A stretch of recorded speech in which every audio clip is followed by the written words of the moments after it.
मुलगी भाग्यवंतांच्याच घरी जन्माला येते. मुलगी आपल्या घराचं चैतन्य असतं.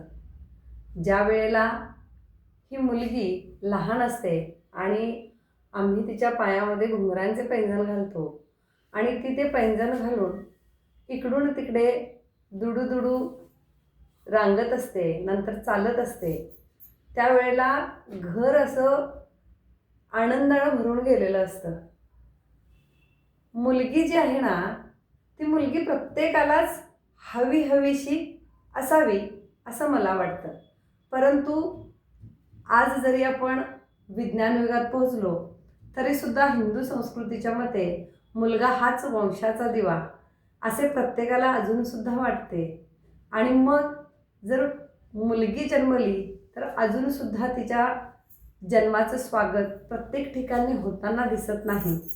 मग डॉक्टरांनी मांडलेल्या बाजारामध्ये काही सुशिक्षित, उच्चभ्रू किंवा ज्यांना मुलगाच हवा आहे, मुलगी नको आहे असे लोक डॉक्टरांनी मांडलेल्या बाजारामध्ये जातात.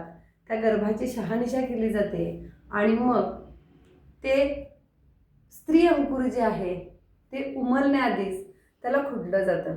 आणि हे सर्व सांगणारी ही कविता आज मी आपल्यासमोर सादर करणार आहे. 9 महिने 9 दिवसाने झाली जग बघण्याची घाई, वंशाच्या दिव्यापायी नको पण ती विझवू आई, वंशाच्या दिव्यापायी नको पण ती विझवू आई. उद्या तुझ्या गर्भाची ग चाचणी होणार ग, मुलगी आहे म्हणून सारे नाक मुरडणार ग. उद्या तुझ्या गर्भाची ग चाचणी होणार ग, मुलगी आहे म्हणून सारे नाक मुरडणार ग. माझ्या चिमुकल्या कानाना तुझी कुजबुज ऐकू येई, वंशाच्या दिव्यापायी नको पण ती विझवू आई, वंशाच्या दिव्यापायी नको पण ती विझवू आई. अविचारपणे माझा करू नको घात ग, जन्मभर आई तुला ठेवीन सुखात ग. अविचारपणे माझा करू नको घात ग, जन्मभर आई तुला ठेवीन सुखात ग.